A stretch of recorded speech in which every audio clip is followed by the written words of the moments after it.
नमस्कार, मैं हूं निशीथ राणा। पॉलिटिकल आइडिया के इस अंक में आपका बहुत बहुत स्वागत है। हमारे साथ चर्चा में जुड़े हैं पॉलिटिकल आइडिया के संपादक प्रदीप कुमार जी। आज हम चर्चा करेंगे बिहार विधानसभा में जो आज नए विधायक चुनकर आए हैं उनका जो शपथ ग्रहण समारोह था, बड़ा अजीब नज़ारा था, गजब माहौल था। जो मुस्लिम विधायक हैं वो मैथिली में शपथ ग्रहण कर रहे थे और कुछ ऐसे विधायक थे जिनको संस्कृत अच्छी से बोलने नहीं आती थी, वो भी संस्कृत में और शपथ ग्रहण कर रहे थे। बड़ा विचित्र दृश्य आज जो है माहौल देखने को मिला। क्या बात है प्रदीप जी, क्या कहना चाहेंगे? देखिए, ऐसा है कि आज बिहार विधानसभा में विधायकों का शपथ ग्रहण था, साथ ही विधानसभा स्पीकर के लिए प्रेम कुमार ने नामांकन किया। ठीक है, लेकिन आज जो विधानसभा के सदस्यों का शपथ ग्रहण हुआ, इसमें भाषा के नाम पर एक नई राजनीति देखने को मिला। क्या सबसे आपको पता होगा कि मैथिली बिहार में को लालू प्रसाद यादव ने बिहार लोक सेवा आयोग से निकाल दिया था। ठीक है, एक समय में ये कहते हुए कि मैथिली जो है केवल एक जाति विशेष की भाषा है। ठीक है, और लालू यादव ने मैथिली को बीपीएससी से निकाल दिया था। आज लालू यादव की पार्टी के ही मुसलमान विधायक डॉक्टर आसिफ अहमद, जो बिस्फी से चुनकर आए हैं, ने मैथिली में शपथ लिया। ठीक है, ये एक सबसे बड़ा समाचार है। दूसरा बड़ा समाचार मैं बताऊं कि मैथिली भाषा में शपथ लेने वाले विधायकों की संख्या बढ़ती जा रही है। ठीक है, और ये जो बात निकल कर आई है ना, जो लालू यादव ने कहा था कि ये केवल एक जाति की भाषा है, उसको तोड़ने के लिए जो है, आप देखिए जो सूची में निकाल कर लेकर आ रहे हैं, उसमें सुधांशु शेखर जो हरलाखी विधानसभा सीट से चुनकर आए हैं, ये कोयरी जाति के हैं। ठीक है, विनोद नारायण झा ब्राह्मण है, मीना कुमारी कामत जाति है, अति पिछड़ी जाति की है, उन्होंने मैथिली में शपथ लिया है। माधव आनंद जो राष्ट्रीय लोक मोर्चा आरएलएम के विधायक है, मधुबनी से चुनकर आए हैं, इस बार उन्होंने मैथिली में शपथ लिया है। सुजीत कुमार पासवान जो कि राजनगर विधानसभा सीट से चुनाव जीत कर आए हैं, उन्होंने मैथिली में शपथ लिया है। एक और सुजीत कुमार सिंह राजपूत जाति से आते हैं, गौरा बोराम विधानसभा सीट से जीत कर आए हैं, तो उन्होंने मैथिली में शपथ लिया है। डॉक्टर जगन्नाथ मिश्रा के पुत्र नीतीश मिश्रा जो कि उद्योग मंत्री थे पिछली सरकार में, इस बार अभी मंत्री पद नहीं मिला है, उन्होंने मैथिली में शपथ लिया है। विनय चौधरी जो जदयू के विधायक हैं, बेनीपुर से जीत कर आए हैं, उन्होंने मैथिली में शपथ लिया है, वो ब्राह्मण है। मैथिली ठाकुर, पता है लोक गायिका, वो तो मैथिली भोजपुरी मैथिली की गायिका ही है बहुत बड़ी। उसके अलावा राजेश मंडल जो कि अति पिछड़ी जाति से आते हैं, दरभंगा ग्रामीण से ललित यादव जो आरजेडी के बाहुबली नेता विधायक रहे हैं, उनको चुनाव हरा कर जीत कर आए हैं, राजेश मंडल उर्फ ईश्वर मंडल। ठीक है, तो ईश्वर मंडल ने ईश्वर के नाम पर मैथिली भाषा में शपथ लिया है। ठीक है, मतलब ईश्वर मतलब भगवान हो गए और जानकी मतलब शक्ति। ठीक है, तो संजय सरावगी जो दरभंगा शहर के विधायक हैं, उन्होंने मैथिली में शपथ लिया, मारवाड़ी समुदाय से आते हैं। रामचंद्र प्रसाद तेली जाति से आते हैं, हायाघाट विधानसभा सीट से जीत कर आए हैं। मुरारी मोहन झा केवटी से जीत कर आए हैं, ब्राह्मण है। आसिफ अहमद मैंने बताया। तो इस प्रकार से मैथिली में शपथ लेने वाले विधायकों की संख्या जो है दर्जनों में है, और हर पार्टी के विधायक। यानी एक तरह से आज शपथ ग्रहण समारोह में मिथिलांचल ने अपनी शक्ति का प्रदर्शन किया है, अपने भाषा के माध्यम से प्रकटीकरण किया है। इसके अलावा जो एआईएमआईएम के विधायक थे, ये सब के सब इन लोगों ने उर्दू में शपथ लिया है। केवल एक विधायक ने, जो गुलाम सरवर ने हिंदी में शपथ लिया।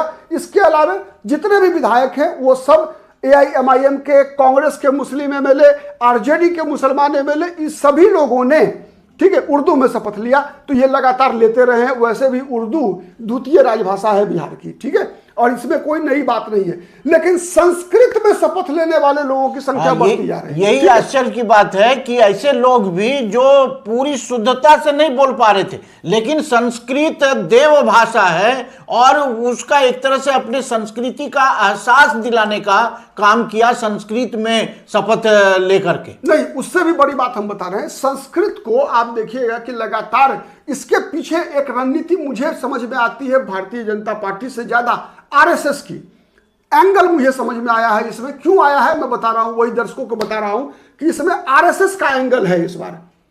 ठीक है, आरएसएस ने विशेष प्रयास किया है कि इस विधायक, और उसमें भी एक खास वर्ग के विधायक संस्कृत में शपथ ले। ऐसा बीजेपी ने कोशिश किया है, और इसमें मुख्य भूमिका आरएसएस की, जैसा हमारे सूत्र से जानकारी निकल कर आ रही है कि आरएसएस की बड़ी भूमिका रही है। आपको पता है यानी आपके कथनानुसार आज शपथ ग्रहण समारोह में संघ की भी जो है एक तरह से विचारधारा का प्रकटीकरण हुआ है। हाँ, एक समझ में क्या आ रहा है मैं बताऊँ आपको। देखिए कि लगातार जो है देश की आज़ादी के बाद और उससे भी पहले लॉर्ड मैकाले की जो नीति रही उसके अनुसार संस्कृत चूंकि पूरे भारत की भाषा है, तमिलनाडु एकमात्र संस्कृत ही ऐसी भाषा है जो कश्मीर से लेकर कन्याकुमारी तक, ठीक है, और कच्छ से लेकर, ठीक है, मतलब आप कह लीजिए कि पूरा एकदम चले जाइए सीधा माने कामाख्या तक, ठीक है। संस्कृत एक ऐसी भाषा है जो एकमात्र भाषा है जो पूरे देश भर में बोली जाती थी, ठीक है। लेकिन अंग्रेजों ने क्या किया कि अंग्रेजों ने कहा, लॉर्ड मैकाले की नीति थी कि अंग्रेजों ने कहा कि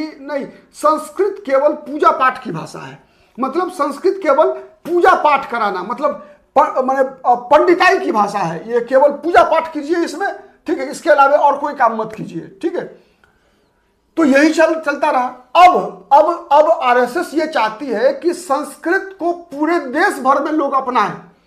संस्कृत में वो ताकत है कि पूरे भारत के राष्ट्रीय एकता को मजबूत कर सकती है, ठीक है। इसीलिए इस बार मैं जो सूची बता रहा हूं ना, आपको आश्चर्य लगेगा, लेकिन ये लिस्ट बताने से पहले मैं बताऊं आपको कि ऐसा कभी सच में था नहीं कि संस्कृत किसी एक जाति की भाषा रही हो, ऐसा कभी नहीं था। मैं आपको बताऊं, देश में सबसे पहला दलित मुख्यमंत्री का नाम पता है दर्शकों? बताइएगा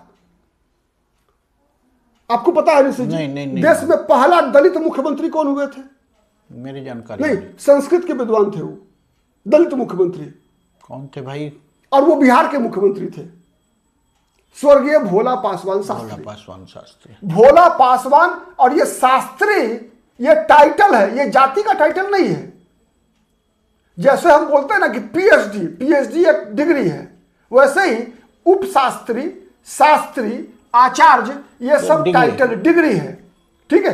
तो डॉक्टर श्री भोला पासवान शास्त्री, स्वर्गीय भोला पासवान शास्त्री बिहार के ही नहीं बल्कि देश में पहले दलित वर्ग के मुख्यमंत्री बने थे, और वो संस्कृत के विद्वान थे, संस्कृत के शास्त्री थे, ठीक है। काशी विद्यापीठ से पढ़े थे, काशी संस्कृत विद्यापीठ के छात्र रहे थे वो डॉक्टर भोला पासवान शास्त्री। और ईमानदार इतने कि वो अपने जीते जी एक कमरा भी नहीं बना पाए, एक छत नहीं बना पाए, अपना मुख्यमंत्री बने 3 बार बिहार के, भले ही कम समय के लिए बने हो, लेकिन 3 बार मुख्यमंत्री बने बिहार के, और पहला दलित मुख्यमंत्री। लेकिन बिहार के लिए गौरव की बात है, ठीक है, दलित मुख्यमंत्री पूरे देश में प्रथम मुख्यमंत्री, और वो जो है संस्कृत के ज्ञाता थे, ये तो हमारे लिए गौरव की बात है। अब समझिए, इसीलिए क्या हुआ कि आज विधानसभा में सबसे पहला खेल क्या हुआ कि एक दलित विधायक जो पिछली सरकार में मंत्री भी थे, रत्नेश सदा, ठीक है, सहरसा जिले के सोनवर्षा विधानसभा सीट से जीत कर आए रत्नेश सदा, मुसहर जाति के हैं, ठीक है, भुइयां समाज के, जो जीतन राम मांझी की जाति है, जदयू के रत्नेश सदा, ठीक है। इन्होंने संस्कृत में शपथ लिया, ठीक है। बीजेपी के मुरारी पासवान जो भागलपुर जिले के पीरपैंती विधानसभा सीट से चुनाव जीत कर आए हैं, ठीक है, इन्होंने संस्कृत में शपथ लिया है, ठीक है। इसके अलावा मिथिलेश तिवारी गोपालगंज के बैकुंठपुर विधानसभा सीट से चुनाव जीत कर आए हैं, इन्होंने संस्कृत में शपथ लिया है। संजय कुमार सिंह, ठीक है, बीजेपी के लालगंज विधानसभा सीट से मुन्ना शुक्ला की पुत्री शिवानी शुक्ला को चुनाव हरा कर आए हैं, ठीक है, उन्होंने लिया मैथिली में शपथ, ठीक है। इसके अलावे बीजेपी के संस्कृत में इसके अलावे जो बिहार के पूर्व उप मुख्यमंत्री रहे तारकिशोर प्रसाद ने संस्कृत में शपथ लिया है। इतना ही नहीं, रोसड़ा विधानसभा सीट, समस्तीपुर जिले में रोसड़ा विधानसभा सीट से वीरेंद्र पासवान, ठीक है, वीरेंद्र पासवान ने भी संस्कृत में शपथ लिया। एक बात मैं बता दूं, वीरेंद्र पासवान जो है ये आरएसएस के प्रचारक रहे हैं, ठीक है। तो वीरेंद्र पासवान का मैंने संस्कृत में शपथ लेना समझ में आता है, ठीक है। मुरारी पासवान भी संघ के रहे हैं। नहीं, मुरारी पासवान स्वयंसेवक रहे हैं तो आरएसएस के, तो इनका भी संस्कृत में शपथ लेना समझ में आता है मित्रों, ठीक है। लेकिन जो जदयू के उम्मीदवार, जदयू के विधायक रत्नेश सदा, इनका शपथ लेना संस्कृत में के पीछे आरएसएस का मोटिवेशन है। और एक और संकेत बता रहे हैं, नीतीश कुमार और बीजेपी के बीच जो तालमेल अब कितना गहरा है, इस बात का भी ये प्रकटीकरण है। तो आज की विधानसभा में ये जो भाषाई राजनीति हुई है, इसको संस्कृत को गौरव मिला है, ये गर्व की बात है। देखिए गौरव क्या मिलेगा वो तो आने वाला वक्त बताएगा। केवल एक दिन शपथ लेने से थोड़े गौरव मिलता है। मैं दूसरी बात कर रहा हूं, मैं कह रहा हूं कि जो राजनीति जो हुई है विधानसभा में भाषा के नाम पर, वो मैं दर्शकों को दिखा रहा हूं। गौरव मिला है, गौरव केवल शपथ लेने से नहीं मिलता है, लेकिन फिर भी बिहार विधानसभा में संस्कृत में शपथ लेना ये एक अच्छी शुरुआत कह सकते हैं। शुरुआत है, लेकिन अब गौरव जो है ये तो मतलब देखिए, राजनेता अधिकतर तो वोट बैंक के लिए करते हैं, लेकिन चलिए कुछ भी करते हैं तो उसका एक संकेत होता है। तो मैं केवल ये संकेत निकाल कर हमें जो जानकारी मिली, वो जानकारी, चूंकि हम मीडिया से जुड़े हुए लोग, सोशल मीडिया से जुड़े हुए लोग, जो भी जानकारी मिलती है एक दूसरे से शेयर करते हैं। तो इसका मकसद यही है कि अब इस सरकार के अंदर आरएसएस का प्रभाव इतना है कि बीजेपी के विधायक ही नहीं बल्कि जदयू के विधायक भी बीजेपी के लाइन पर चलते हुए आपको दिख रहे हैं।